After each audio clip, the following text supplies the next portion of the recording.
Estimados televidentes, tengan ustedes muy buenas noches y bienvenidos a esta nueva edición del programa televisivo Desarrollo y Producción. En esta oportunidad está con nosotros el magíster Fernando Swaznavar Claros. Él es docente e investigador del Instituto de Estudios Sociales y Económicos IESE de la Facultad de Ciencias Económicas de nuestra Universidad Mayor de San Simón. Buenas noches, Fernando, y gracias por estar de nuevo en nuestro programa. Sí, buenas noches, es grato nuevamente participar en el programa para expresar algunos resultados de investigación que nosotros tenemos en el Instituto de Estudios Sociales y Económicos de la Universidad Mayor de San Simón. Más precisamente, esta noche vamos a conversar de empresas de desarrollo de software en Cochabamba, un estudio que el magíster Swaznavar recién ha realizado y que seguramente nos va a compartir los resultados de ese estudio para que sean de beneficio de todos nosotros. Para empezar, ¿cuántas empresas de desarrollo de software existen en Cochabamba? Para entender un poco la magnitud de este emprendimiento, de este sector. Bueno, en realidad, según la Asamblea Legislativa de Bolivia, en Cochabamba existen alrededor de unos 80 emprendimientos en este sector y de ellas, por supuesto que es creciente las iniciativas que surgen cada año y normalmente este sector emplea mucha gente, millones de personas. Por supuesto que el software es una herramienta muy útil y hace que la vida de las personas sea fácil, eficaz y más que todo incentive la creatividad de las personas, ¿no?, al desarrollar el software. Es una empresa, digamos, muy floreciente en todo el mundo, pero recién estamos emprendiendo un poco este camino en Cochabamba. ¿Y qué objetivo tuvo el estudio en sí, el estudio de investigación? Bueno, el estudio se ha concentrado fundamentalmente en describir la relevancia de la industria de software en Cochabamba, más que todo determinando los actores, las características, las oportunidades y dificultades que tiene este sector. Y para todos los televidentes, ¿qué se entiende por software? Bueno, el software no es nada más, hay diferentes definiciones, una de ellas es, y quizás la más aceptada, es de la Organización de la Cooperación para el Desarrollo de la Economía, que expresa que es un conjunto estructurado de instrumentos, procedimientos, programas, reglas y documentación que está contenida en distintos tipos de soporte físico con el objetivo de hacer posible el uso de los equipos electrónicos, ¿cierto?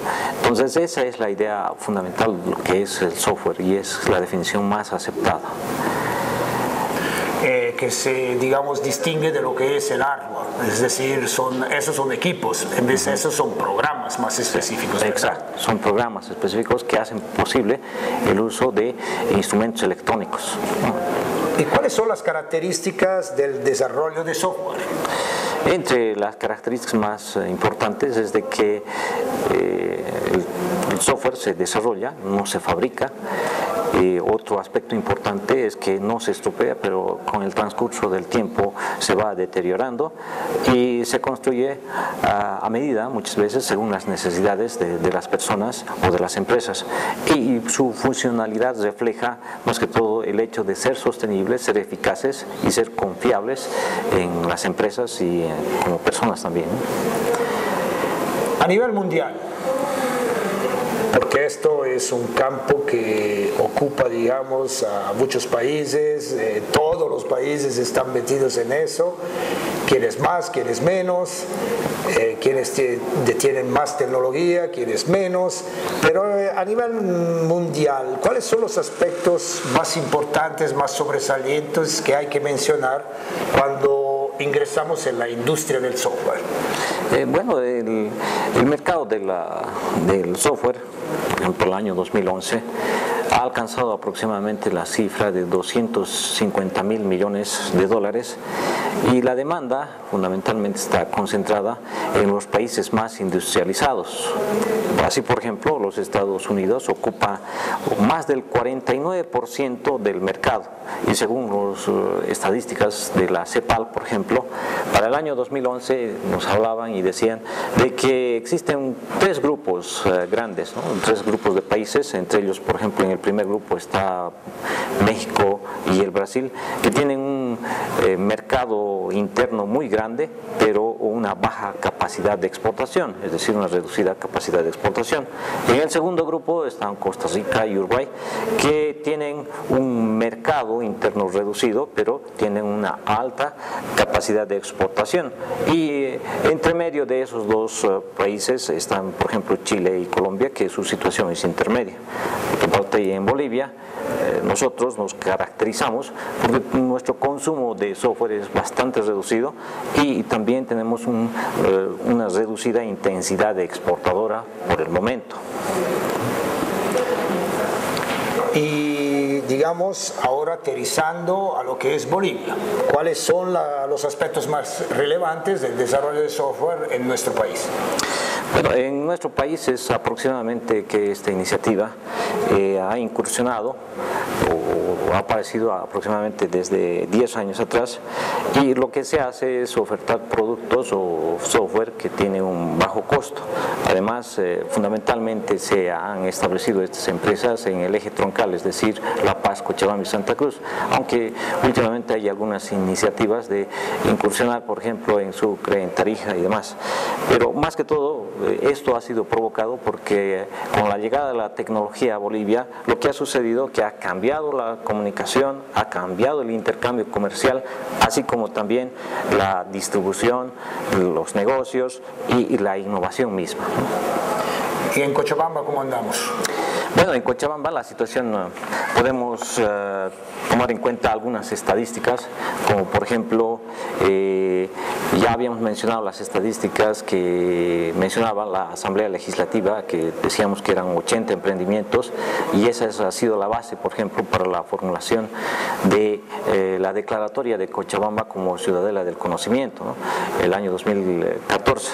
Entonces, aproximadamente en Cochabamba existe, o este sector emplea unas 3.000 personas y genera unos 50 millones de dólares al año. Entonces, fundamentalmente están dedicadas al desarrollo de software en cuanto al mantenimiento, en cuanto al testeo, y eso es más que todo de sistemas de operativos, sistemas de gestión. Luego tenemos sistemas de control. También se hacen aplicaciones, por ejemplo, para celulares, y pueden ser aplicaciones a medida, verticales, horizontales, y servicios de mantenimiento y control de calidad de software, ¿no? Entonces, por supuesto de que ya entrando a la parte de caracterización de lo que es las empresas de software en Cochabamba, tenemos algunos resultados también que nosotros hemos determinado. Sí, justamente las características de estas empresas. El estudio que nosotros hemos realizado últimamente se ha focalizado en realizar entrevistas a empresas que pueden considerarse representativas y grandes. En alguna de ellas, por ejemplo, es ícono a nivel nacional, y hablamos, por ejemplo, de empresas tales como Jalasoft, AzureSoft, Truxten, Thomson Reuters, Digital Harbor, Conaxis, por ejemplo, y entre ellas, por ejemplo, hemos establecido algunas similitudes, así como también diferencias. Entre las similitudes de las empresas de desarrollo de software, podemos mencionar de que la base de estas empresas es los recursos humanos. Entonces invierten, o existe una inversión importante en los recursos humanos.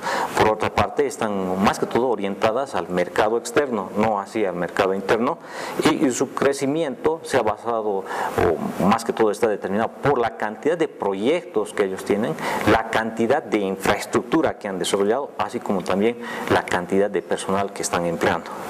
Entonces, es claro que todas estas empresas tienen oportunidad en la generación de empleo, tienen más que todo el hecho de poder comercializar productos con alto valor agregado, ¿no es cierto? Y eso significa también ingreso de divisas para el país y para la región, pero también en contrapartida hemos podido determinar de que estas empresas tienen algunas dificultades, como por ejemplo el hecho de que no hay incentivos, falta incentivos al sector, hay una inexistencia de una normativa, una legislación que regule la industria del software, y así como también un aspecto muy importante es el internet intermitente, y que incluso el ancho de banda no es suficiente para abastecer este tipo de empresas. Y otro aspecto que también mencionaban es que existen muchos profesionales, especialmente en el área de tecnologías de información, que no tienen la formación suficiente como para poder vincularse inmediatamente a estas empresas. Es necesario realizar un proceso de capacitación previa para que puedan ingresar a estas empresas. En cuanto a las diferencias, hemos determinado que es un sector ampliamente diversificado, especialmente por personal. Hay algunas empresas que estamos hablando que tienen aproximadamente 800 empleados. Es el caso, por ejemplo, de Javasoft, que tiene una antigüedad de unos 15 años en el medio, y ellos en un principio ofrecían el servicio de outsourcing. Eso quiere decir que prestaban servicio o eran subcontratadas por otras empresas del extranjero, y su trabajo era realizar el control de calidad. Pues control de calidad puede ser por un sistema automatizado o manual, ¿no? Por otra parte, también han desarrollado paquetes, ¿cierto? Y para el año 2017 ellos tienen pensado ofertar, por ejemplo, algunos servicios tales como el servicio de una central de datos, es data center, y por otra parte la nube, ¿no? O el cloud computing que le llaman, o más bien la nube computacional. Eso quiere decir que ya no es necesario tener el software, por ejemplo, en el mismo computador, sino también eso se puede bajar desde internet, o se puede utilizar el servicio de internet, eso es cloud computing, ¿no? Entonces, por otra parte, tenemos otra empresa que es, podemos considerar relativamente grande, que emplea aproximadamente unas 100 personas, es Thomson Reuters. Ellos están dedicados fundamentalmente a prestación de servicios en el área de catastro y más que todo a todo lo que es los sistemas de información geográfica, ¿no? Entonces prestan servicios a diferentes países. Por la entrevista que hemos hecho nos han manifestado que en nuestro medio todavía no han sido empleados por el gobierno nacional, pero de todas maneras tienen expectativas. Otra de las empresas importantes también es AzureSoft y Truxtend, que ellas están básicamente concentradas en prestar servicios de subcontratación para otras empresas en el extranjero, y que fundamentalmente están bajo la modalidad de lo que se llama el nearshore, el offshore y demás, ¿no? Son algunas denominaciones que se da, por ejemplo, a la subcontratación. Por otra parte, tenemos Conaxis, es una empresa que tiene unas 25 personas aproximadamente empleadas, y ellos están fundamentalmente dedicadas a lo que es la mercadotecnia digital, es otro rubro, ¿cierto? Y Digital Harbor, que está desarrollando un software que fundamentalmente es para el estado de California, por ejemplo en los Estados Unidos, y es un software que es más aplicado al área de salud, según lo que hemos podido determinar. En algún momento, en otras oportunidades, en otros programas, Fernando, siempre nos hablabas de la importancia de establecer un nexo proactivo entre lo que es el Estado, la empresa privada y la universidad. Acabo de escucharte un poco cuando hablabas de las dificultades que encuentran estas empresas, que digamos están, bueno, más allá de quizás Javasoft, que ya tiene 15 años de experiencia, 15 años de vida, pero hay muchas empresas que recién se están insertando en esta área, en este sector de desarrollo de software, y encuentran muchas dificultades. Entonces, un poco yo creo que tenemos que encontrar un escudo perfecto que un poco proteja este tipo de emprendimiento. Me decías que, por ejemplo, hay cuestiones relacionadas con la formación del profesional que ingresa a este tipo de empresas, por un lado. Por otro lado, se decía también la dificultad de no contar con una normativa, que esto podría, digamos, venir del Estado, etcétera, etcétera. Sigue vigente entonces esta necesidad de interconectar a estos tres entes, ¿no? El Estado, la empresa privada y finalmente la universidad. Exacto, así es. En realidad las entrevistas nos han manifestado de que la formación que tienen, por ejemplo, los estudiantes de las carreras de tecnologías de información es más que todo académica, no está dirigida al sector comercial, ¿no? Es decir, a la elaboración de programas o software de tipo comercial, que eso es lo que se requiere normalmente en el mercado y es preciso para eso capacitarlos, prepararlos, y una de las misiones de este sector y de las empresas de este sector es continuamente tenerlos capacitados y continuamente tenerlos con la última tecnología para que vayan desarrollando software y bueno, eso es lo que se vende, ¿no? Entonces es lo que busca el mercado. Decías que estas empresas un poco se dirigen hacia un mercado externo. Eso quiere decir que el mercado interno en realidad no está todavía potenciado. ¿Por qué? Sí. Bueno, lo que sucede es de que nos han manifestado de las entrevistas y las encuestas que hemos elaborado de que el mercado interno no está todavía preparado para poder pagar el trabajo que significa el desarrollo de software, lo que realmente vale. Entonces es por eso de que muchas empresas están trabajando para empresas de afuera, porque sí, ahí recién es reconocido el trabajo que tienen. Y además en Bolivia todavía no tenemos esa cultura donde se trate de automatizar y aprovechar, por ejemplo, el software en las empresas y en los comercios y demás, que hace que, como habíamos manifestado, que la vida sea más fácil. Esa es la razón fundamental por qué estas empresas están trabajando para las empresas de afuera, ¿no? Del extranjero. Bueno, obviamente no se puede olvidar que también hay un factor relacionado que las empresas de afuera ven, digamos, la oportunidad de encomendar ciertos tipos de trabajos a empresas ubicadas en países donde todavía los salarios no son elevados, ¿verdad? Hay también un poco la visión de afuera de buscar, digamos, países donde la mano de obra, digamos, aunque calificada, profesional, de alguna manera tenga mejores costos para ellos. Así es, esa es la razón fundamental. Porque desde su punto de vista, ¿verdad? Así es, esa es la razón fundamental. Bueno, porque trabajan acá. Continuando un poco con el programa, una curiosidad, ¿qué es el sector que escuchemos freelancer? Bueno, los freelancers en realidad es la denominación que se ha dado a las empresas que son unipersonales, es decir, aquellos trabajadores por cuenta propia.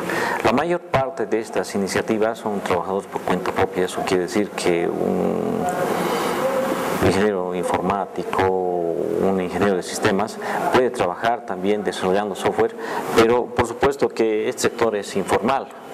Y además otra característica importante es que desarrolla software que puede ser en forma puntual o puede ser de largo plazo. Además es fácil su organización, no requiere de una escritura de constitución o algo así, pero sin embargo existe en este sector una ausencia del trabajo multidisciplinario y más que todo radica el hecho más importante es de que requiere una continua retroalimentación en nuevas tecnologías y más que todo le es difícil acceder a nuevos mercados, pero sin embargo hemos podido determinar que existen algunas empresas incluso que actúan como una especie de intermediarios que tratan de reclutar a estos freelancers para que realicen este trabajo de desarrollo de software para empresas del extranjero, ¿no? Entonces freelancer es la empresa unipersonal de una persona o de un grupo reducido de hasta 5 personas que desarrollan un software, ¿no? A eso se llama freelancer. Yendo a la investigación y a los resultados que has podido encontrar, un poco, no sé si nos puedes ya anticipar algunos de los resultados que has obtenido realizando esta investigación sobre empresas de desarrollo de software. Bueno, en realidad en la parte de encuestas que hemos hecho nosotros, el levantamiento de información, Hemos determinado que este sector, por ejemplo, según su tamaño de la empresa, se caracteriza porque un 68%, por ejemplo, es microempresa, un 13% es pequeña empresa y un 18% es gran empresa, ¿no? Y apenas un 3% es mediana empresa. Entendiendo por microempresa de 1 a 5 trabajadores, pequeña empresa de 6 a 10 trabajadores, mediana empresa de 11 a 50 trabajadores y gran empresa más de 50 trabajadores. Otro aspecto muy importante que hemos determinado es el nivel de educación de las personas o de los empleados que trabajan en las empresas de desarrollo de software en Cochabamba.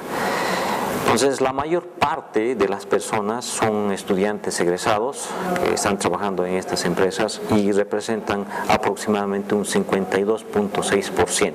Por otra parte, eso especialmente en el sector de la gran empresa, ¿no?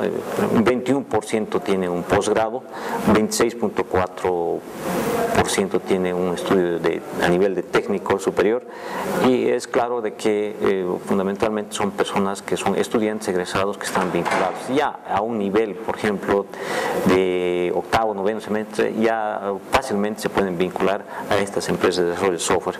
Entonces, el tipo de software desarrollado en Cochabamba es sistemas de multimedia o páginas web que pueden ser estáticos o dinámicos. Entonces, desarrollan diferentes trabajos en ese campo, ¿no? Más allá, digamos, de las dificultades que hemos escuchado, pero ¿tú le ves futuro a este sector? Es indudable de que con el avance de la tecnología, cada día es que se necesitan aplicaciones, nuevas aplicaciones, cada día que es que hay requerimientos de empresas que requieren sistemas para poder automatizar procesos de producción, automatizar incluso procesos de ventas. Desde todo punto de vista es un sector muy dinámico y por supuesto que está en proceso de consolidación.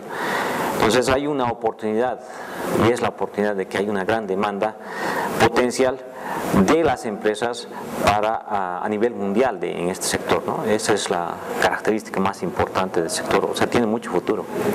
Y esa es la base de la ciudadela de conocimiento en Cochabamba, en eso se está pensando más que todo. Bueno, para terminar el programa, Fernando, algunas conclusiones y sobre todo algunas recomendaciones. Entre las conclusiones más importantes es que de hecho hay una falta de estrategia de fomento al sector, tiene que existir una estrategia. Además hay una limitada o nula articulación con el mercado local, como ya he manifestado, y por otra parte la calidad del servicio de Internet, por ejemplo, es muy mala, no se puede comparar, por ejemplo, a los países vecinos que tienen servicio de Internet con buen ancho de banda. Fernando, me ha nacido una curiosidad, no puedo evitarlo. El hecho de contar con un satélite, el satélite Tupac Katari, en realidad no puede ayudar un poco en estos aspectos que nos has dicho, mejorar el ancho de banda, todo aquello, un mejor servicio a estas empresas. Bueno, en realidad recién podemos considerar de que el servicio de Internet va a mejorar cuando ingrese la fibra óptica al sistema de distribución de Internet. Si bien el satélite está ahí, pero el servicio que está brindando es más que todo televisión para las áreas rurales de nuestro país, no así, por ejemplo, para las ciudades. Ya las ciudades, por ejemplo, tienen el cableado de Internet, pero todavía por cable de cobre y no así por fibra óptica. Es necesario de que la fibra óptica se implemente en nuestro país para que ingresemos a lo que es la tecnología de la banda ancha. Entonces eso cuesta mucho dinero. Por supuesto que como se ha manifestado en el estudio, por ejemplo, de INESAD, la extensión de nuestro país es muy grande, entonces eso significa un gran despliegue de cableado de fibra óptica y entonces una gran inversión. Por eso probablemente que en nuestro país todavía no estemos con esto de la banda ancha. Bueno, perdón la curiosidad. Muchísimas gracias, Fernando, por haber estado con nosotros esta noche en este programa. que dedicamos a las empresas de desarrollo de software en Cochabamba. Esperamos que este tema haya sido de su agrado, estimados televidentes. Es un mundo al que recién estamos ingresando, un mundo con muchas perspectivas, no solamente en el campo económico, porque estas empresas pueden desarrollar cantidades enormes de dinero, mueven cantidades enormes de dinero, pero también un poco la parte interesante relacionada con la posibilidad de emplear a más personas, la posibilidad de exigir una mayor formación, una mayor capacitación en las personas, lo que un poco nos ayuda a entender que si seguimos pretendiendo una mejor conexión entre lo que es el Estado, entonces políticas gubernamentales en este campo también, interrelacionar la academia a través de la formación de los futuros profesionales en cada una de las universidades y bueno, animar a estas empresas a que sigan adelante con este trabajo. Muchísimas gracias y muy buenas noches.